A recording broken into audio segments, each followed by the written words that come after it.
Hi everyone! We're gonna just wait a couple more minutes for people to join, and then we're gonna start.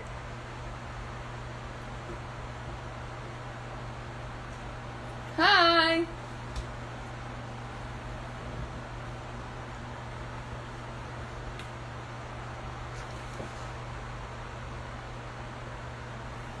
Thanks! Reppin' my need.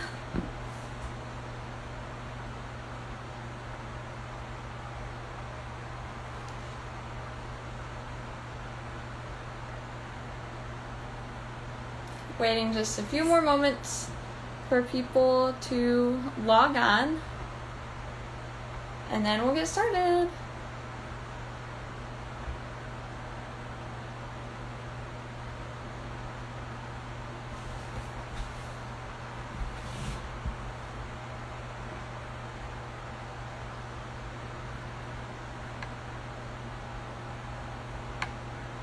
Hello.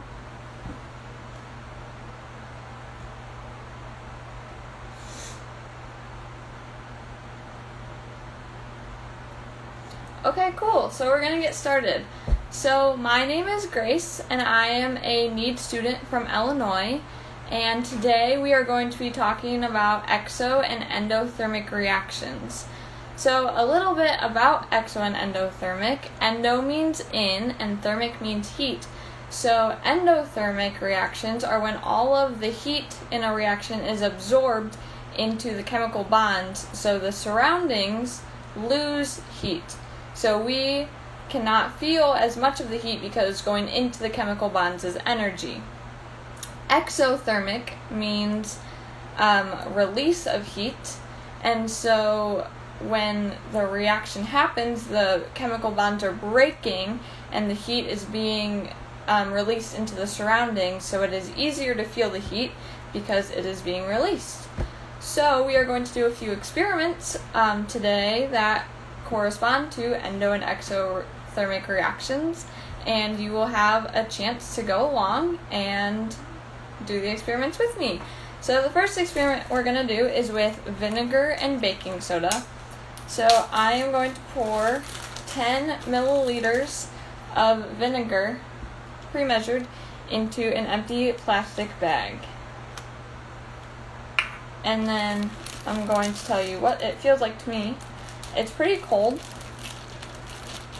just a little bit, and then I'm going to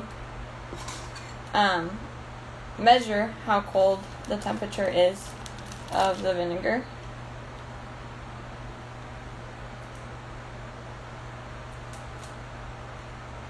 And it's showing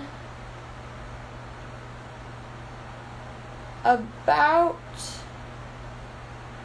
28 degrees Celsius because it's pretty hot in our house. We don't have air conditioning. So there's a little bit of the room temperature being affected into the vinegar. So, what do you think will happen to the temperature of the vinegar when I add the baking soda? And you can feel free to leave your answer to that comment, or the answer to that in the comments.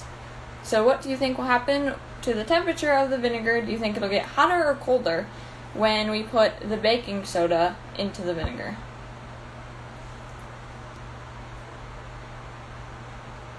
Any guesses? We have one for go up, so one for increase of heat.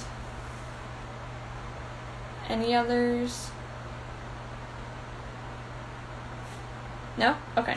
So now we're going to put the baking soda in to the vinegar and see what the reaction happens. So if you can see, it started foaming, which is pretty cool. So because of the foam, there is a chemical reaction happening, and so that is creating the foam. So after putting the baking soda into the vinegar, the temperature has gotten significantly colder. It's almost down to 20 degrees Celsius now, and it was about 28 degrees before. So after taking the thermometer out and sealing the bag, the bag even feels significantly colder. And so because it has gotten colder, that means that the heat is being absorbed into the chemical bonds. So do you think that this reaction was exothermic or endothermic? Remember, endo means in and exo means out, and thermic means heat. And you can feel free to type your answer in the comments below.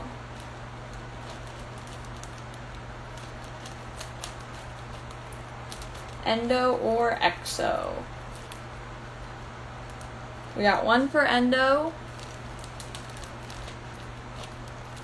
Any votes for exo?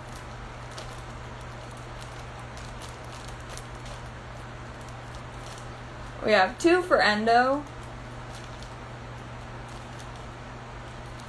And those 2 are right. This is an endothermic reaction because the heat is being absorbed in, and in is the key word because it's going into the chemical bonds, which means that all the surroundings, so what I can feel, is getting colder. So it is an endothermic reaction.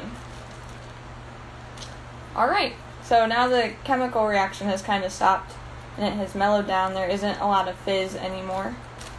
So now we are going to move on to our second experiment. So this one is with calcium chloride, and here are the ingredients. Here's the baking soda we used in the last reaction, here's the vinegar, and here's the calcium chloride we're going to use. So first of all, we are going to put 10 milliliters of water into a plastic bag. And it's pretty typical room temperature water, not anything exciting. And so we will measure this temperature as well.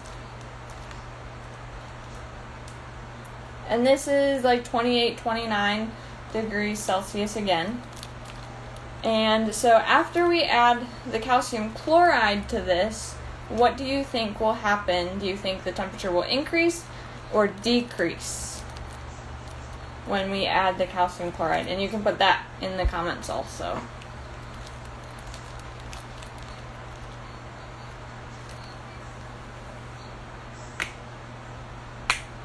Any guesses? Do you think the temperature will increase or decrease when the calcium chloride is added?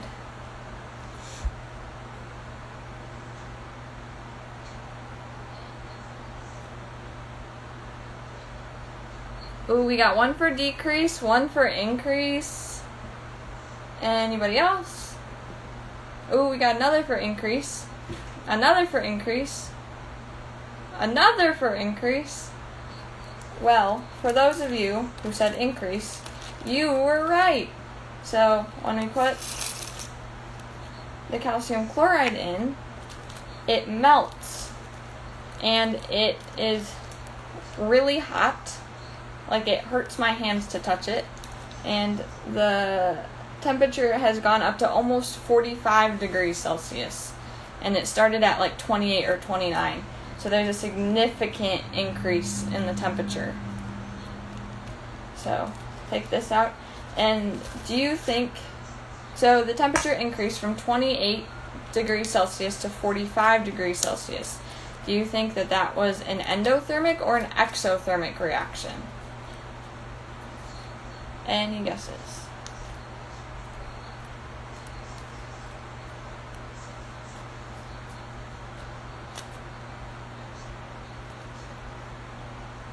Again, the temperature increased from 28 to 45 degrees Celsius, and it's very hot.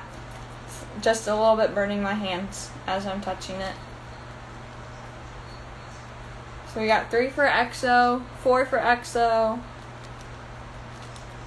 And all 4 of you are right. It is an exothermic reaction because all of the heat in the chemical bonds are breaking as the calcium chloride is being melted by the water. And so all of the heat is being released into the surroundings, which is allowing me to feel the heat and burning my hands a little bit. So good job, all of you who said exothermic. Another fun fact about calcium chloride is that it is often used as salt on ice in the winter. So if any of you were wondering what that was made out of, it's made out of calcium chloride. So now we are going to move on to our last experiment, which is with hand warmers, the ones that you typically use in the winter when it's cold, and you shake them and then they start to release heat, and they help get you warmer. So as I'm cutting this open, these are put in the plastic wrap because the iron filings that are inside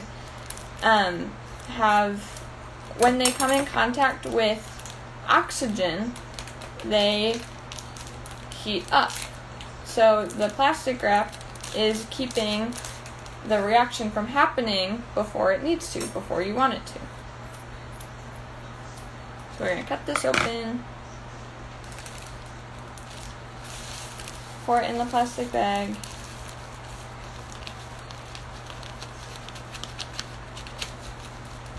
and then we'll record the temperature.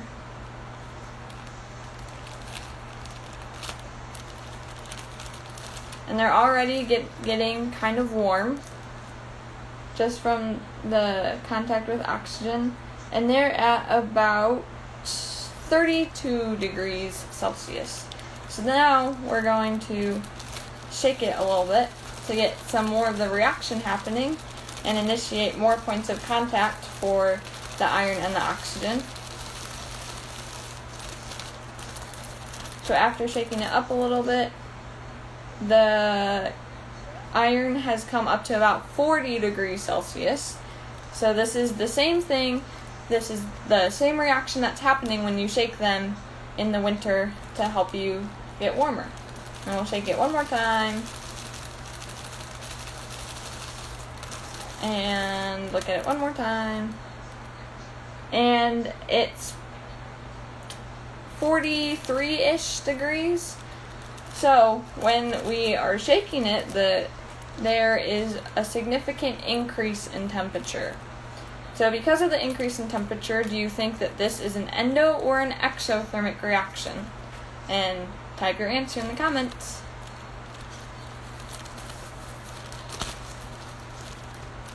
I try to get iron filings off of the thermometer.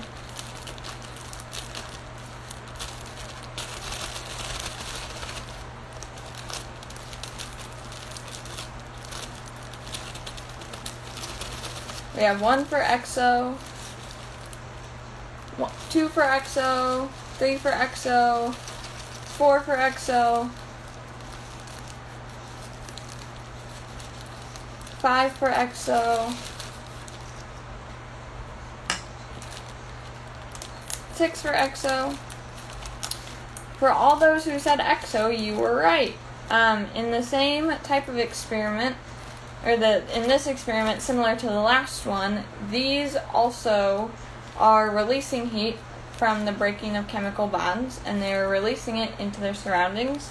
And so that is what enables me to feel the heat coming off the plastic bag, and it's pretty hot. Not as hot as the last one, but this one is also really warm. So, with that being said, that was our last experiment. Thank you for joining us today. My name is Grace, and all of this curriculum can be found on www.need.org under Science of Energy. Thank you for joining, and have a great rest of your day. Bye!